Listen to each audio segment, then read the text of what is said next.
Hello friends, എല്ലാവർക്കും ജാനകിയുടെയും അബിയുടെയും വീട് പുത്തൻ പ്രൊമോ വിശേഷങ്ങളിലേക്ക് സ്വാഗതം കേട്ടോ. പിന്നത്തെ ആ ഒരു പ്രൊമോയില് എല്ലാവരും ഭയങ്കര ദേഷ്യത്തിലാട്ടോ. ആകെ അമല് മാത്രമേ നമ്മുടെ ജാനകിയുടെ അബിയുടെയും കൂടെ ഉള്ളൂ. ജാനകിയുടെ അബിയുടെയും കൂടെ ലക്ഷ്യവും ഉണ്ട് കേട്ടോ.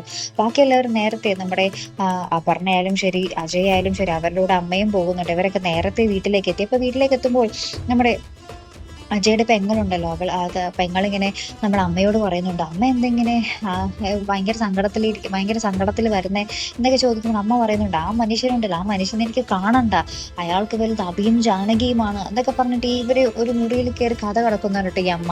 അപ്പൊ ഈ ഒരു പെങ്ങൾക്കാണെങ്കിൽ കാര്യം ഒന്നും തന്നെ മനസ്സിലാകുന്നില്ല, അമൃതയ്ക്കട്ടോ. അപ്പൊ അമൃത ഇങ്ങനെ അപർണയോട് കാര്യങ്ങൾ ചോദിക്കുന്നു. അപ്പൊ അപർണ പറയുന്നുണ്ട്, ഞാൻ ഇവിടെ നിന്ന് മൂന്നാർക്ക് ഇവരെ കൊണ്ടുപോയത് അഭിയേട്ടന്റെ റിസോർട്ടിലേക്കാണ്.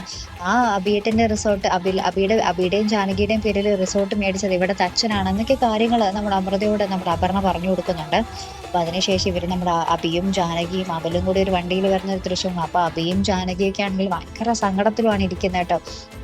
എനിക്ക് മനസ്സിലാവാത്തത്, അതിന് ശേഷം ഒരു കാഴ്ചയും കൂടി കാണിക്കുന്നുണ്ട്. നമ്മുടെ അച്ഛൻ ഒരു മുറിയിൽ കയറി കടച്ചിട്ട് ഇങ്ങനെ വാതിൽ തുറക്കുന്നേയില്ല. അപ്പൊ അപ്പുറത്ത് കുറെ ഇട്ട് മുട്ടുന്നുണ്ട്, തുറക്കുന്നേ ഇല്ല. അപ്പൊ അമ്മ ഇപ്പുറത്തെ മുറിയിൽ നിന്ന് ഇതൊക്കെ കേൾക്കുന്നുണ്ട്. അച്ഛൻ എന്താ വാതിൽ തുറക്കാത്തതെന്ന് അമ്മ ഇങ്ങനെ വിചാരിക്കുന്നുണ്ട് ഉള്ളിൽ. പക്ഷെ അമ്മയ്ക്കാണെങ്കിൽ അച്ഛനെ കാണേണ്ടതാണ്, ഉള്ളിലെ ആ ഒരു ദേഷ്യവും ഈഗോയൊക്കെ വന്നിട്ട് എനിക്ക് കാണേണ്ടതാണ്. പക്ഷെ അച്ഛൻ എന്താ വാതിൽ ഓർക്കാത്തതെന്ന് ചിന്തിക്കുന്നുണ്ട്.